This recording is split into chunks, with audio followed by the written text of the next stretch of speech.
स्वामी प्रसाद मौर्य को मारना कौन चाहता है, उनकी जान कौन लेना चाहता है और उनके हमलावर के पीछे कौन है जो उनको बचाना चाहता है? क्या यूपी में योगी राज है या फिर लोकतंत्र का राज है, या योगी पुलिस की राज का जो ताकत है, पावर है, वो ख़त्म हो गया है, या उन लोगों के लिए है, उन गुंडों के लिए है, उन माफियों के लिए है जो सिर्फ उनके हक के लिए, हुकूक के लिए बात करता है, या लोकतंत्र नहीं है? ये सवाल मैं इसलिए कर रहा हूँ कि असदुद्दीन ओवैसी, चंद्रशेखर आज़ाद और बहुत सारे विधायक नेताओं पर हमला होता है, दिन दहाड़े हमला होता है, गोलियाँ चल जाती हैं, लेकिन निष्पक्ष जाँच के नाम पर हलवा मिलता है, यानी कि कुछ भी नहीं मिलता है। तो सवाल यही है कि आखिर जो विपक्ष के कद्दावर नेता हैं, जो सवाल करने वाले लोग हैं, जो योगी सरकार के खिलाफ, उनके नीतियों के खिलाफ आवाज़ उठाते हैं, उन सब का हिसाब किताब कौन करेगा? आखिर कौन असली सच को देश के सामने लाने का काम करेगा? क्या कानून व्यवस्था नहीं है? क्या वहाँ भी जंगल राज आ चुका है? ये सवाल कहीं ना कहीं जो है उठ रहा है, और यही चीज़ स्वामी प्रसाद मौर्य उठाना चाहते हैं। उन पर हमला करने वाला, उनके साथ हमला होने वाला, उस पूरी तस्वीरों की जो असली सच्चाई है आज हम आपके सामने कैमरे पर रख देते हैं। हालांकि इन तमाम चीज़ों को लेकर स्वामी प्रसाद मौर्य साहब खुद रख चुके हैं, खुद कैमरे पर आकर बोल चुके हैं, हमने फॉरवर्ड न्यूज़ के माध्यम से दिखाया भी है। लेकिन आज हम बताएंगे कि इस घटने का, इस हादसे का, इस जो स्वामी प्रसाद मौर्य को मारना चाहते हैं, उनकी जो काली करतूत है, उन सब का असली सच आपके सामने रख देते हैं। समझिएगा पहले वो हमलावर कौन है, वो हमलावर क्या करना चाहता था, और उस हमलावर की जो कुटाई हुई क्या वो सही था या गलत था? हम उन चीज़ों पे भी बात करेंगे। साथ ही ये भी बात करेंगे कि आखिर ये यूपी में ही क्यों हो रहा है। कभी असदुद्दीन ओवैसी साहब हैं, कभी चंद्रशेखर आज़ाद हैं, और कभी जो है स्वामी प्रसाद मौर्य की बात हो जाती है, कभी किसी को जान से मारने की धमकी मिलती है। और आज की खबर है उत्तर प्रदेश के मुख्यमंत्री योगी आदित्यनाथ के साथ भारी सुरक्षा में चूक होती है मुरादाबाद में। तो योगी प्रशासन कर क्या रहा है, उसकी सुरक्षा एजेंसियां कर क्या रही है, इंटेलिजेंस आईबी क्या कर रहा है? भाई जब आप तोप चलाते हैं, आप कहते हैं कि हमारी सरकार बहादुरों की सरकार है, हमारी एजेंसियां बहादुरों की एजेंसियां हैं, यही है आपका जो आए दिन कोई भी थप्पड़ मार के चला जा रहा है, हमला करके चला जा रहा है, सपा के सांसदों पे हमला हो जा रहा है, आए दिन करनी सेना के लोग गुंडागर्दी कर रहे हैं, आपके पास कोई सवाल जवाब नहीं है। तो रामजी लाल पर कैसे हमला हो गया? तो ये सवाल जेन्युइन है जो पूछा जाना चाहिए। आइए समझिए दर्शकों, सबसे पहली बात है कि जिस तरीके से हमारा आप देख रहे हैं, स्वामी प्रसाद मौर्य किस तरीके से जो है अपना पार्टी के लिए तैयारी कर रहे हैं, रोड शो कर रहे हैं, कार्यक्रम में जा रहे हैं, बातचीत कर रहे हैं, और अचानक से हार पहनाने के बहाने भीड़ आती है, लोग आते हैं, कोई आदमी आता है और उनको थप्पड़ मार देता है। ये बड़ा सवाल नहीं है। बड़ा सवाल ये है कि आखिर उसकी हिम्मत ऐसी कहाँ से आ रही है, कौन लोग हैं? चलिए ये तो छोटा मोटा घटना था, कभी केजरीवाल को पीट देता है, कभी जूता मार देता है, कभी चप्पल मार देता है, लेकिन क्यों? इसके मानसिकता को पढ़िए, इसके पीछे कौन है? इसके पीछे दरअसल सरकार चलाने वाले लोग हैं, उनके पीछे हैं, और उनके जहर घोलने का ये अंजाम है। जो नेता अगर एक दूसरे का विरोध कर रहे हैं, अगर उनके नीतियों का विरोध कर रहे हैं, तो वो उनके जान के प्यासे बन जा रहे हैं। पहले ऐसा लोकतंत्र में नहीं था। पहले अगर मैं सवाल पूछ रहा हूँ सरकार से, कोई बात नहीं, पत्रकार का धर्म है सवाल पूछना, लेकिन आज आप सवाल पूछ लिए, एफआईआर दर्ज होएगा, आपको जेल में डाल दिया जाएगा, आपको 4 गुंडे से घिरवा दिया जाएगा, मारा जाएगा, पीटा जाएगा, और केस करने की धमकी दी जाएगी। ऐसा नेता कर रहे हैं, तो ये कहाँ से जायज़ है? ये लोकतंत्र की कहाँ से जो है इंसाफ हो जाएगा? तो स्वामी प्रसाद मौर्य पर हमला करने वाले की सच्चाई ये है कि दरअसल वो जो कहीं ना कहीं पर्सनली भी दुश्मन है, और ये बताता है कि सरकार के खिलाफ जो आवाज़ उठाएगा, जो सवाल करेगा जंगल राज के खिलाफ, बेटियों पे हो रहे जुल्म के खिलाफ, उन सबको जो है कहीं ना कहीं डराया जाएगा, धमकाया जाएगा, बैठाया जाएगा, जेल में डाला जाएगा, और नहीं तो उनको जो है किसी न किसी के माध्यम से हमला करवाया जाएगा। यही है हमलावरों की कहानी।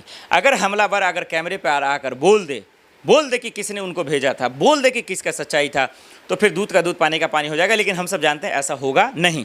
लेकिन हम बताते हैं कि करनी सेना की मकसद क्या है, वो किसके इशारे पे काम कर रहा है, और हमलावर जो था उनको जो इतनी कुटाई लगी उसका असली सच क्या है, आइए आपको दिखाते हैं। तो स्वामी प्रसाद मौर्य पर हमला करने वाला हमले वर्ग की असली सच्चाई क्या है? क्या वो कैमरे पर पूरा पोल खोल पाएगा कि उनको किसने भेजा था, या किसके कहने पर उन्होंने थप्पड़ चलाया, किसके कहने पर स्वामी प्रसाद मौर्य की जान लेना चाहता था, और उनकी जो बाद में कुटाई हुई, पिटाई हुई, क्या वो जायज़ है लोकतंत्र में?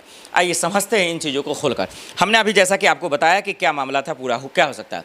देखिए, करनी सेना की जहाँ तक इन दिनों करतूत रही है यूपी में, हालांकि इससे पहले वो करनी सेना ऐसा नहीं करता था, बहुत कम खबरें आती थी, ना के बराबर। लेकिन इन दिनों जिस तरीके से इकरा हसन को लेकर खबरें आईं, रामजी लाल को लेकर खबरें आईं, और अब जिस तरीके से जो है इकरा हसन के बाद अब जिस तरीके से स्वामी प्रसाद मौर्य पर हमलावर हुआ, थप्पड़ चलाया गया, मारा गया, वो कहीं ना कहीं ये बताता है कि सियासी तौर पर उनको ताकत मिल रहा है।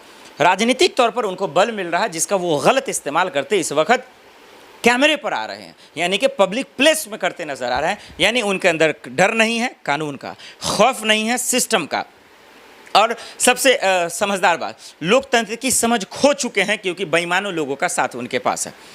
अब अगर ये बात वो कर दे, यानी कि जो हमलावर थे करनी सेना के थे, अगर वो ये सच्चाई बता दे कि किसके कहने पर वो थप्पड़ मारा, किसके कहने पर वो जो है पब्लिक प्लेस में इतना हिम्मत जुटाई उन्होंने, तो फिर ये समझ में आ जाएगा कि इकरा हसन से शादी करने वाला जो था उसकी मानसिकता क्या थी, चंद्रशेखर आज़ाद पर गोली चलाने वाला, असदुद्दीन ओवैसी पर गोली चलाने वाला जो हमलावर था, जो आरोपी था, उसका असली मकसद क्या था, उनके दिमाग में जहर किसने डाला। और ये तमाम लापरवाही सिर्फ और सिर्फ कानून व्यवस्था की है, ये तमाम लापरवाही योगी सरकार की है। और इसीलिए स्वामी प्रसाद मौर्य ने योगी सरकार को जंगल राज कहा, बताया ये बीजेपी की सरकार नहीं जंगल राज की सरकार है, गुंडे माफिया को पाले जा रहे हैं और इसीलिए लोगों को डराया जा रहा है, धमकाया जा रहा है। और यही वजह है कि कहीं ना कहीं सरकार भी चुप है, खामोश है, नहीं बोलना चाहती है। आए दिन नेता पिट रहे हैं, देखा आपने मौलाना को क्या ऑन द कैमरा मार दिया गया, क्या हुआ इसमें, क्या योगी पुलिस नहीं थी वहाँ पे, क्या वो एक्शन नहीं ले सकती थी। आए दिन जो है यूपी में महिलाओं को गाली दिया जा रहा है, उनको बलात्कार करने की बात की जा रही है, शादी करने की बात की जा रही है। इकरा हसन आज तक वो अरेस्ट नहीं हुआ, FIR दर्ज हो गया। देखिए इकरा हसन पर कैसा भद्दा और गंदा बयान दिया गया। तो हमारा आप देख रहे हैं कि किस तरीके से यूपी में मजाक बना कर रख दिया है।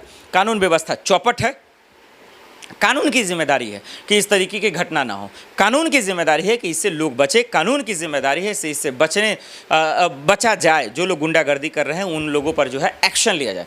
लेकिन हमारा आप देख रहे हैं कि खेल क्या चल रहा है, हमारा आप देख रहे हैं कि ये कितना बड़ा जो है नाइंसाफ़ी है, ये कितना बड़ा जो है बेईमानी है, और ये किसी भी सूरत में जायज़ नहीं है। ये तमाशा बना कर रखा है इन लोगों ने, चाहे वो स्वामी प्रसाद मौर्य साहब हो, अखिलेश यादव हो, डिम्पल भाभी हो, इकरा हसन हो, असदुद्दीन ओवैसी हो, मायावती जी हो, या फिर चंद्रशेखर आज़ाद, कोई भी विपक्ष का नेता है उस पर कोई भी हमला करता है या कराया जाता है, या फिर स्वामी प्रसाद मौर्य की जाने क्यों न लेना चाहता हो, ये जायज़ नहीं है। सरकार को निष्पक्ष होना चाहिए था, योगी पुलिस को निष्पक्ष होकर इन गुंडे माफिया को सलाखों के पीछे डालना चाहिए था। लेकिन हमारा आप देख रहे हैं, और एक बात जो छूट गई वो ये कि हमलावरों को जो कुटाई हो रही है भीड़ में, अब लोग कहेंगे एक्शन का रिएक्शन है ना, ये सब चीज़ बिल्कुल नहीं होना चाहिए। कानून को किसी भी सूरत में जो है हाथ में ना ले। लोग तरह तरह से आपको भड़काएंगे, अरे भाई कानून बहरा है, सिस्टम ख़त्म है, अधिकारी बिक गए हैं, प्रशासन बिक गया है, पैसा लेता है, रिश्वत लेता है, कोई कर रहा है करने दीजिए।